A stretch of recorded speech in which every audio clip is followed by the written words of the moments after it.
Welcome to the BIG5D podcast, bringing you focused conversations with technology thought leaders in Africa and the Middle East. This episode of the BIG5D podcast is brought to you by Fraktional.dev. Fractional connects developers and organizations with each other for short to medium-term projects. You can find them at fractional.dev. Hello, welcome to the BIG5D podcast. I'm Charles Laughlin. I'm joined by Steve Sidley, who's a professor at the Johannesburg Business School, correct? Correct, Johannesburg Business School, which is part of the University of Johannesburg. Fantastic. Welcome to the show. Thanks for joining us today. Thanks for having me. You've had just a little history, very briefly, is that you have in the past participated in some Big Five events, both virtually and digitally, virtually and in person. And this is the first time you've been on the actual podcast, and we're glad to have you. Right. One thing that I know, I follow your content on the Daily Maverick. So you're a commentator, on technology trends in Africa and then just generally. And so I thought it'd be fun to have you on to talk about the issues of the day around technology, big tech, etc., as they impact Africa and just more broadly. Of course, always the issue on the table is AI. Others are on the table. You're also well-versed in trends in crypto and Bitcoin and blockchain, et cetera, et cetera. We'll get to that if we have some time. But let's kind of do a big picture what's going on with AI. And I'm not an AI analyst or anything like that, but I do cover it, in newsletters and other things that I do. And we talk about it on the podcast quite a bit. If you were sort of pressed to give a 1-minute take on where you think we are with AI, sort of on the continuum of where AI eventually is going to be and where we are now. If I were talking to a fellow American, I'd say, what inning of the baseball game are we in? But that's probably an inappropriate reference here. So where do you think we are on the continuum of AI's evolution? Good question. So if I have to take what I know about AI, and I did the very first AI course in South Africa in 1970, late 70s, the very first course ever given. Wow. So I have been thinking about AI for a very long time. And I've seen it go through the worst of its winters in the United States, which is the only place where real AI was being done, and then suddenly go into spring in the early noughties and to where it is now. You asked, where are we? We're on the practice field. Okay.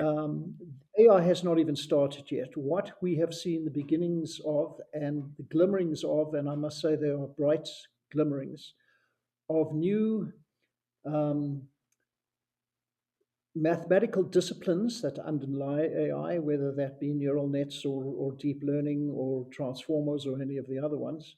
We have seen the cost of compute starting to drop dramatically. It has dropped dramatically elsewhere in the infrastructure industry, and now the chips from people like NVIDIA are going to see competition, and competition means lower prices, so the speed of compute is going to get higher, and that's because the mathematical formalisms demand compute. And the third one is the growing field of training data. Where do you get the stuff to train AI on? Well, in some cases, we don't really need any more training, and I'll give you a great example of that. Facial recognition on your cell phone as a password. They've already cracked that problem. You just need to put a face in there, and it's going to be able to turn that into numbers and recognize you every time you point the camera. Mm. But in some of the newer technologies, particularly in the Gen AI space, there is a training data problem right now in that they've sucked up everything that's public, and what do they do now? Do they get private stuff, or do they sort of generate new? Is that so? We're on the licensing deals where, because in the States there's been licensing deals, and it's between media companies and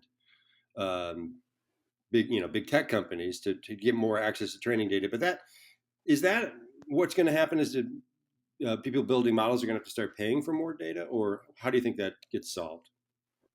The legal end of that, which is how much of that data is actually protected by an institution or individual, is still quite opaque. Right. And the reason is, I'll give you the analogy, there are a bunch of lawsuits that have been launched by individual artists. Right. And they're suing Midjourney and others and saying, you used my art to train your system and you did it without permission, accreditation, or payment, and I'm going to sue you. The defense against that is that some smart attorney will get up in front of the judge and says, when an artist goes to university, or an aspirant artist goes to university, they spend 3, 4, 5 years staring at textbooks, seeing slides on the screen, going to art galleries, being taught about that, reading, watching Copying things. They Matisse. put that all in their head, Yeah. put that all in their head, and then if they are good, they will come out with their own art, which is exactly what happens with transformative AI. You're Hmm. putting a whole stuff, you're creating novel and new relationships, and you're making your own art. And why, if you're going to sue me, you've got to sue all those students. So that has yet to play out. However, to your point about licensing, licensing has quite suddenly become a big deal. You've got Reddit now who is licensing data. You've got YouTube who is trying to hold on to their own data so they can use it within Google. You have Twitter, which is trying to protect tweets and keep it for themselves so they can use, so that Musk can use it on his foundational AI system, which is called Grok. Hmm. And then there's And he Meta is has some now suddenly problems in seeing Europe. content. Yeah. Hmm. Yeah, absolutely. And then there's the different jurisdictions which are saying absolutely you can't touch this data, even though it's public data, because if you roll back the publicness of their data, there is a content creator behind it. They've got to be paid or credited. It's a very nebulous landscape right now. It's going to shake out via the law, just in the same way when we had sampling with music. Right.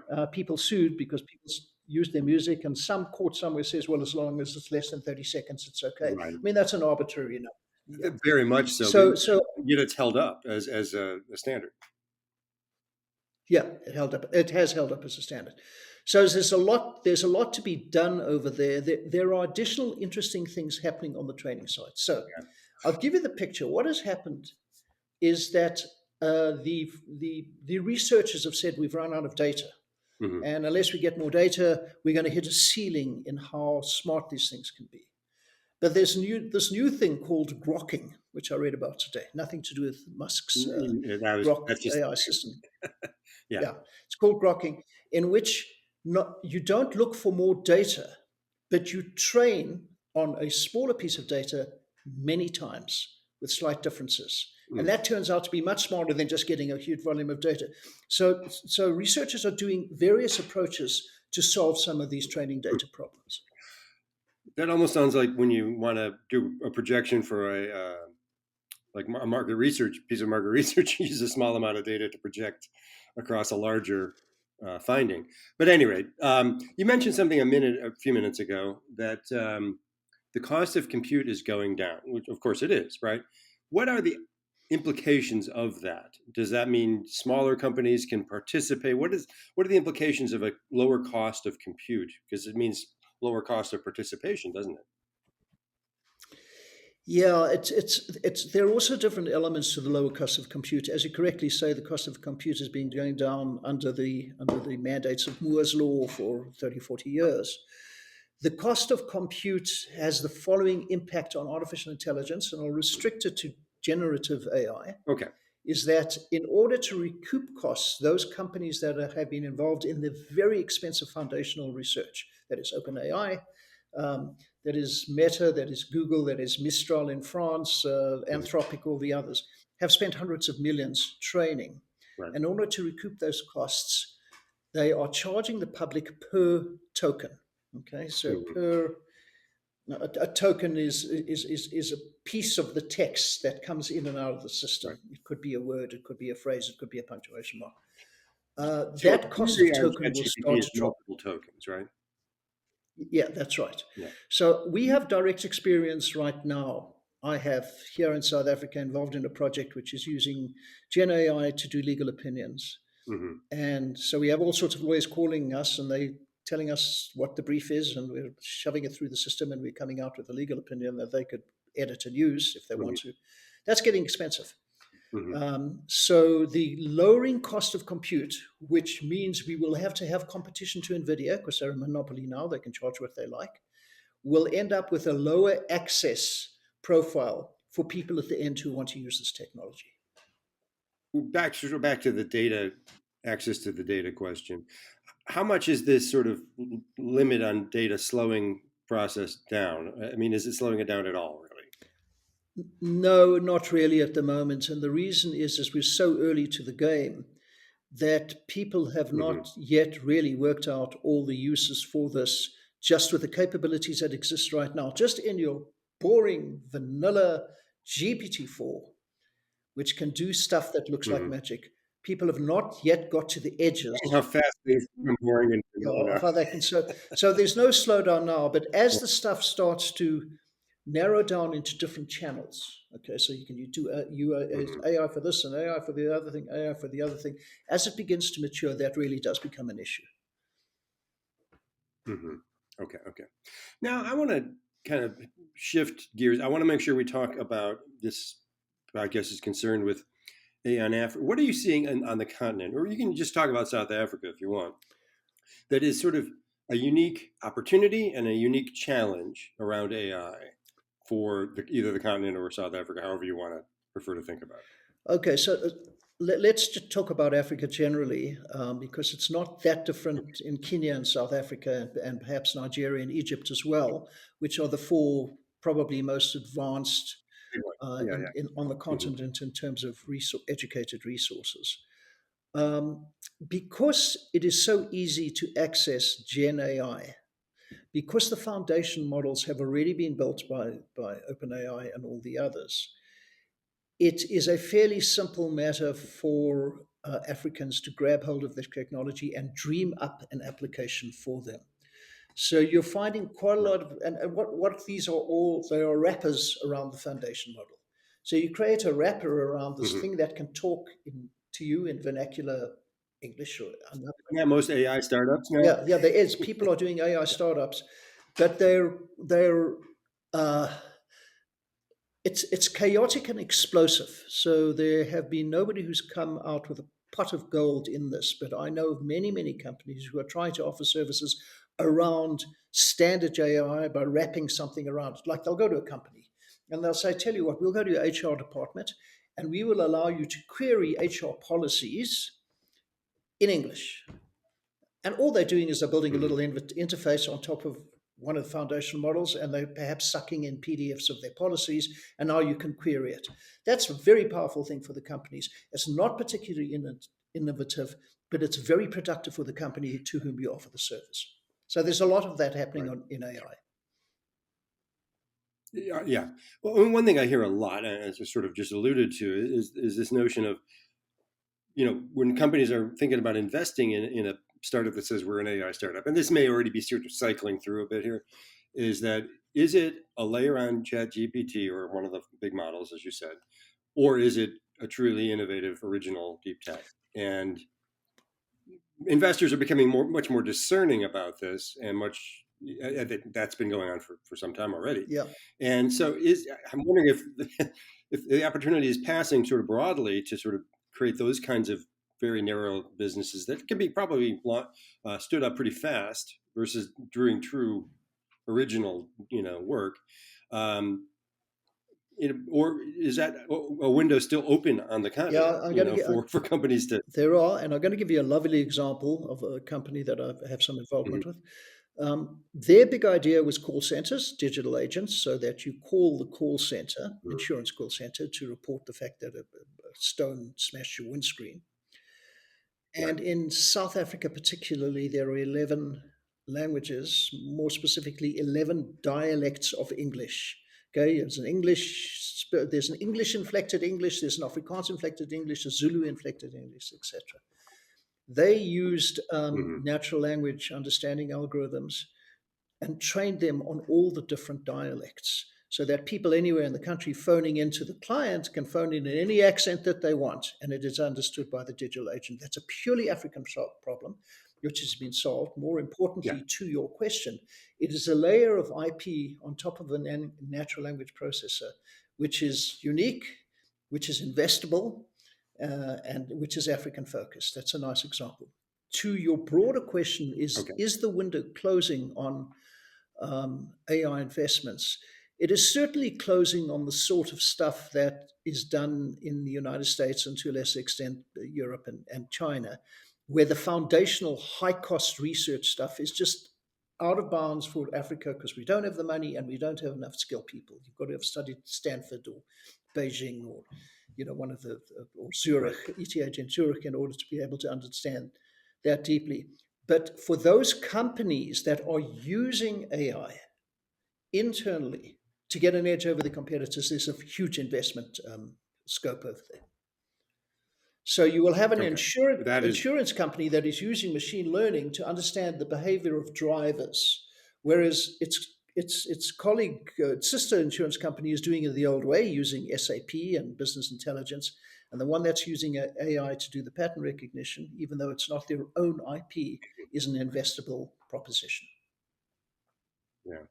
I have a thesis about Africa that I want to run by you to get your perspective on it. And this was sparked in my mind by something.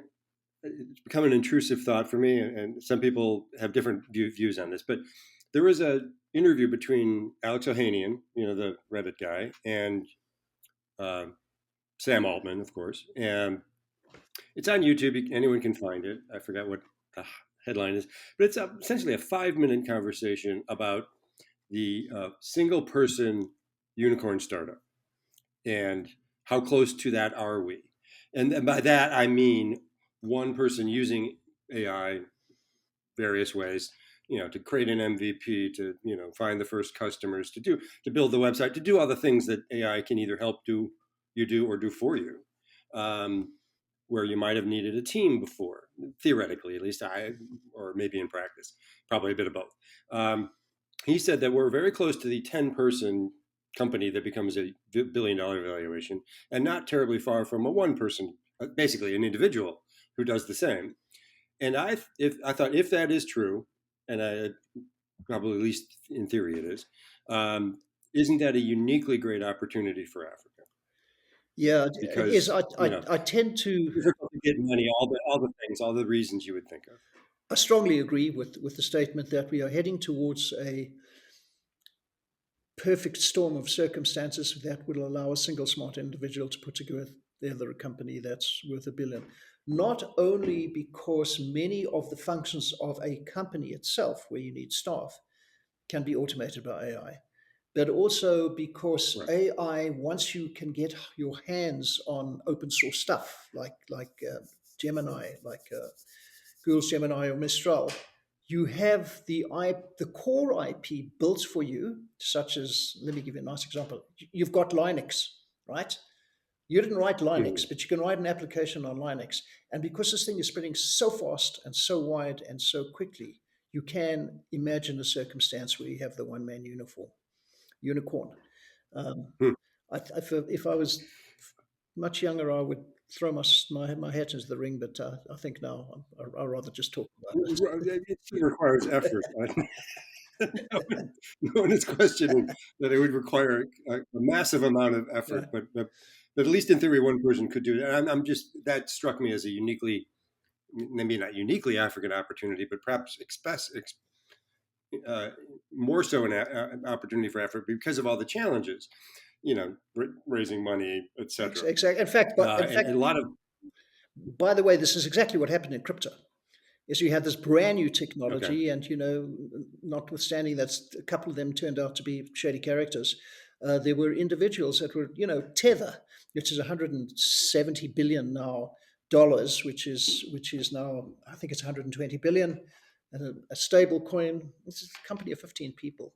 Mhm. Yeah, Yeah, yeah, yeah. Well, yeah, I think technology has been sort of driving in that direction anyway, yeah, but I think massively accelerated by yeah. AI. Okay, I'm glad you because I was on stage at a conference in the States, and I had a founder of an AI company, very respected founder, and I put this by him, and he was like, "Okay." He thought it was a clickbaity kind of a thing, and I was like, "Okay." And his basic take was, "Yeah, it can get you to a certain point, but at a certain point, you're going to want to raise money to pour gasoline on that, pour petrol on, excuse me, to really scale it. You're not really going to scale a company with one person." And then how investable is that? And he's like, no one's going to write $1 billion check to one person. Yeah, I So mean, I'm not sure that was the point. I Yeah, think there's some. I think there's yeah, some. I have some empathy for that, but I don't think it's that difficult to get to yeah, $1 billion if you have the right product out there, given the very fast scaling possibilities. But if you want to go from $1 billion to yeah. 100 billion, absolutely, you need Series A, B, C investors, etc., etc. and a bigger Yeah, company. I guess what I ultimately take away from this point, and I didn't necessarily want this to be a venture capital conversation, but we're going there anyway. Um, I think what it does ultimately, it cuts out that early stage Yeah. of seed money. I think if you're a seed investor, will will the investable companies that have skipped you in order to get to Series A because they used all this technology to sort of get past that seed stage. I'm wondering if that's really, in the short term at least, what's going to happen. Yeah, so the example that I gave you earlier about the law firm that is providing Right. basically a wrapped uh, Gen AI or Claude, so I'm not sure which one they're using now, to the legal fraternity to be able to produce an opinion or an application in 100th of the time. They are overwhelmed and swamped with everybody, every lawyer, every law firm coming to them to do this because the cost is so much cheaper. And they did this with two people. Mm-hmm. So, a perfect example. Two Mm-hmm. people, literally. And they're already crushing it. They're already crushing it. They're crushing it as well. There's a whole bunch of stuff I'm under NDA, but I were to tell you that the You can, Americans are you can climbing, say, everybody's climbing on you their can- backs and asking to be a partner of this sort of thing. But yeah, okay, they're doing yeah, well. They're doing yeah, okay. They're off to a good start. Let's just leave it yeah. at that. Okay, let's shift gears a little. I want to. AI safety is a question that always out there. Everyone has a point of view. There's the point of view that it's overblown. There's the point of view that we're this far away from being you know under the boot of AI. Those are extremes. Do you have a perspective on this that maybe others don't have, or just what is your perspective on this? Where we are with it? What's the risk? Is the risk being governed properly? If there is a risk, I believe there is at some level. Yeah, I've Um, written about this Go on now. I've written about it extensively, and this is the one Okay, subject that I clear the room quite quickly because go ahead. yeah, The room is yours to yeah, clear. well, I'm a doomsayer here. I don't think we have any chance whatsoever of governing this for the following reason.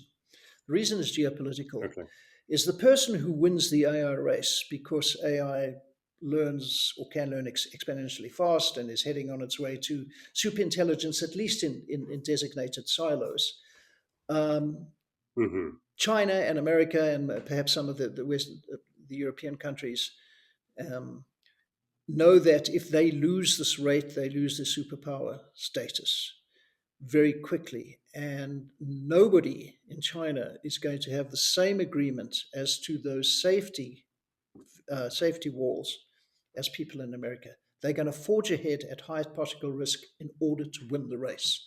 Now, if you can say, well, China and America and the rest of the world were able to govern other things, were able to govern nuclear weapons, and it has worked very well. Right. We haven't used them Mutually assured, recently, anyway. yeah, mutually assured destruction. We are doing okay. Yeah. Cross thumbs, cross fingers so far. But there was Yeah. this easy reason for that, as everybody knew that if they didn't do that, they were stood a chance of getting blown up.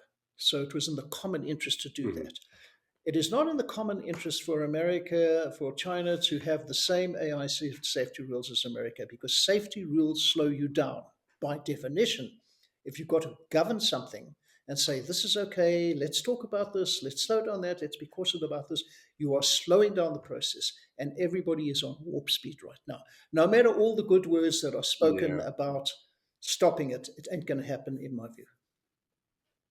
Well, and I think a lot of the tension that has gone on within AI is sort of around this point, which is, and I never met Sam Altman. He did actually appear at a conference that I helped organize many years ago in a previous life, and I probably stood in line for coffee with him and didn't even realize it. But anyway, I don't know Sam Altman, but my sense of it is he sort of takes the view that you just expressed, which is if we start putting up guardrails, we're going to slow ourselves down and not get ahead as fast as we need to. Let's just put our heads down and make this amazing.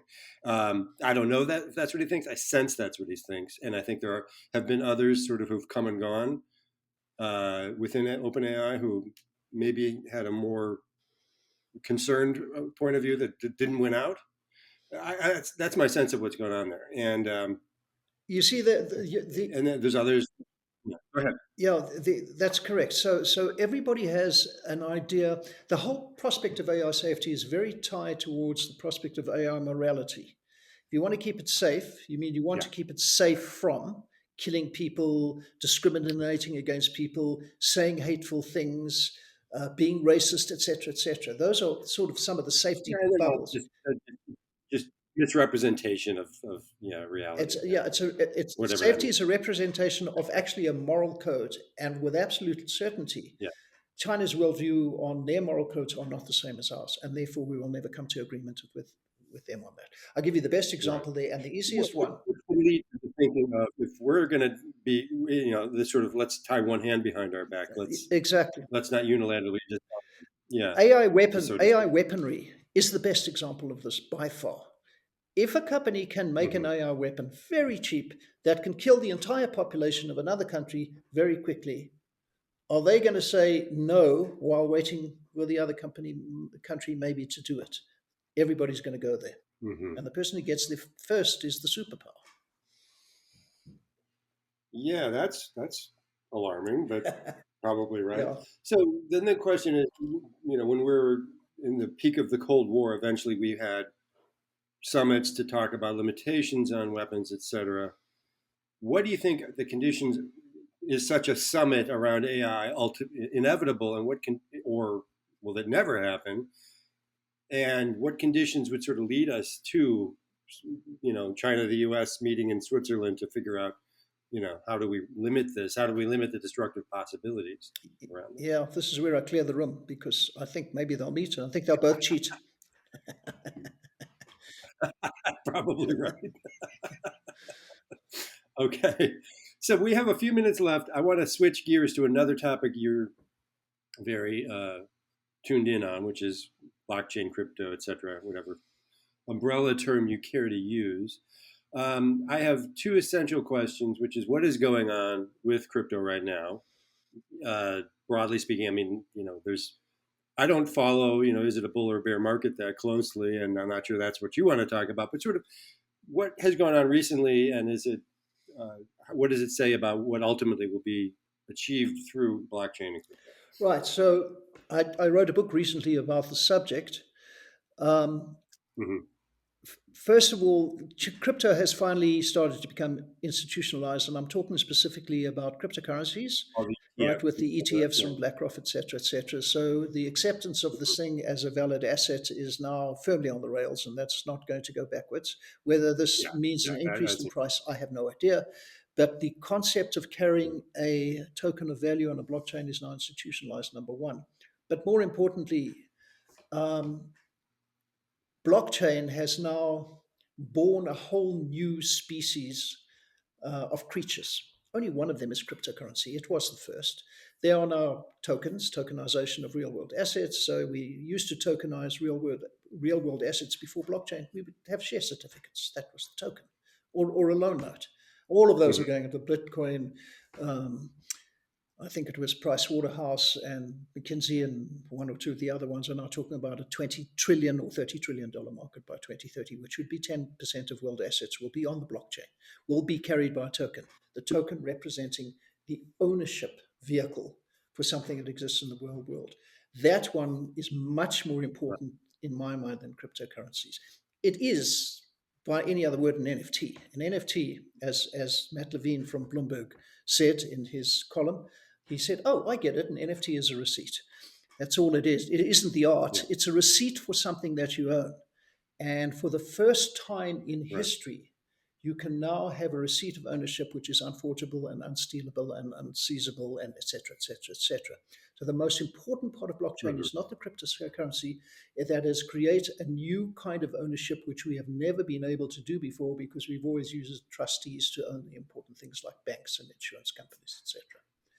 So once Hmm. again, we're now coming out of the practice field on crypto, and we're becoming institutionalized, which makes it to a certain extent more boring, but it also has the at least rear view satisfaction of saying that the original blockchain builders were right. Right. So, are there any existential threats to, again, blockchain cryptocurrency? I mean, Sam Bankman-Fried came and went, right? there's always talk about regulating it. There's other issues, but are there any existential threats to? I mean, governments can and some do ban it. I don't know how effective that is, but we'll talk about that for a moment. If there, what you think about that There question? are no existential threats to something like Bitcoin, and let me choose that one, by governments because it Okay. sits outside of governments. So there is no way to Mm-hmm. seize a Bitcoin if you don't extract the password or the private key from somebody's brain. There's just no way to do Right. it. So it's extra governmental. They can slow it down and hobble it as they tried to do up until quite recently, and they're now starting to slow down and they're trying to incorporate it into the bigger financial system. There is one existential threat Mm-hmm. which I think is negligible, and that is whether the entire encryption layer of the entire blockchain universe, which is based on 1, 2, 3 encryption algorithms, SHA and the elliptic curve and various other fancy names, if they get Mm-hmm. hacked via probably quantum computing, we have a real problem. But that being said, the guys who make up the encryption algorithms are also now building quantum proof cryptography. So it's negligible, but other than that, I don't think there is an When you say negligible, I mean as close to zero a chance of that happening as you can get without yeah, it actually being zero. yeah, excellent. That's my position. I don't think there is an existential threat to the use of blockchain as a set of rails on which to carry value. No existential threat at all. Some of it should Okay. be regulated. Because it's out of the reach? Is it because it's out of the reach of anyone who could choose to destroy it or want to destroy it? Well, Is that the main I'll tell reason? you even better than that. If the internet shuts down, Okay. if the internet shuts down, you can still do blockchain on pieces of paper. So there's no way to stop it. Okay. Yeah, Say just a little more about why that's true.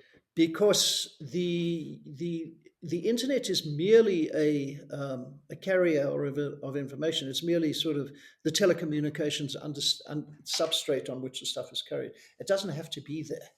The rest is all just maths. Okay, maths can be done on paper. Okay. I know that's used as an example that if the internet shuts down, we got much more bigger problems than we have with blockchain. Well, yeah, worrying about what happened to our crypto may not be what we're thinking That's right.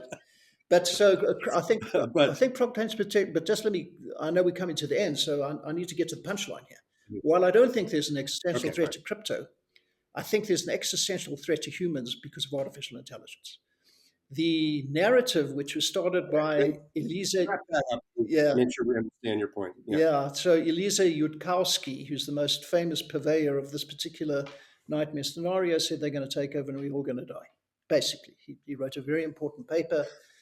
How does she unfold that? How does she unfold that? Yeah, that's right. Just quickly, if you. Okay, so he is of the well, he's not of the opinion. He is 100% certain that it will break the bounds of human control. It will break the bounds of human understanding. It will be able to deceive and lie.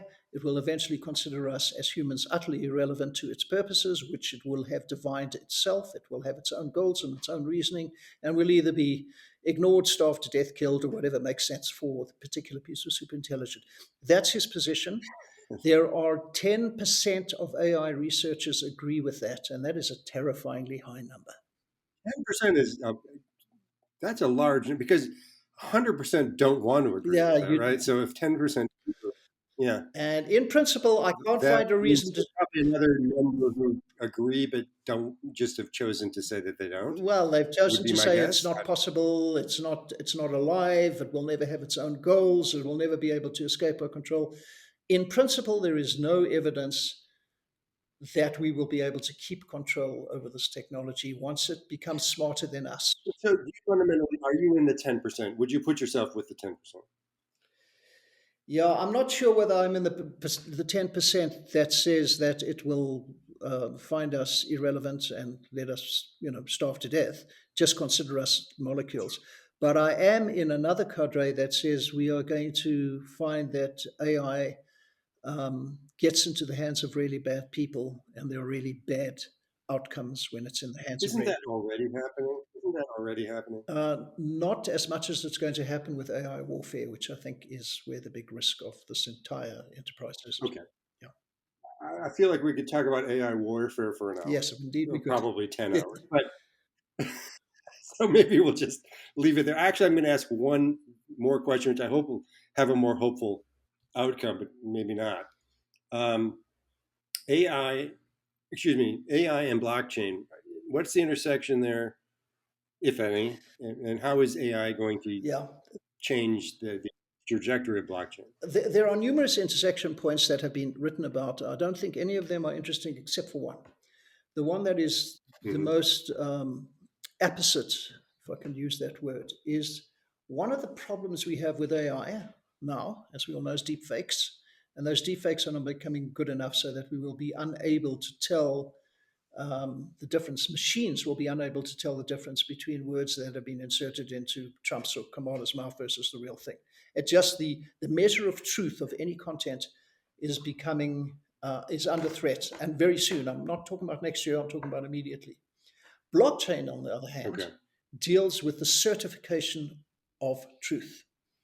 And if you were to apply a token of ownership encrypted against the creation of a piece of content, you can be sure that that content is original and true. And that is where the very exciting intersection of AI and crypto lies: certification of ownership. Okay. So in a way, it's an antidote to some of the risks of AI in a sense. Oh, it's better. Is It's better that than did I one of the hear that one correct? of the Korean camera companies. I've forgotten who it was. Is already inserting a crypto token into its cameras so that that token is attached to the image and it can't be changed. And so when the image is now presented to the public, you can simply look at the watermark and say, oh, well, this thing has been crypto protected. It has never been edited or changed. Every piece of content you created is sort of like automatically an NFT in a sense. Yeah, it's a mini block. It's a mini Okay, blockchain. that's it. Yeah. Okay, fair. Okay, cool, interesting. Well, some very fascinating points in this conversation. It's been a lot of fun, Stephen. Thank you for joining the And show. thank you so much, Charles, for having me. Thanks for listening to the BIG5D podcast. This podcast is a production of Big5 Digital and is written, hosted, and produced by Charles Laughlin. Today's guest was Stephen Sidley of the University of Johannesburg, and today's sponsor was Fraktional.dev.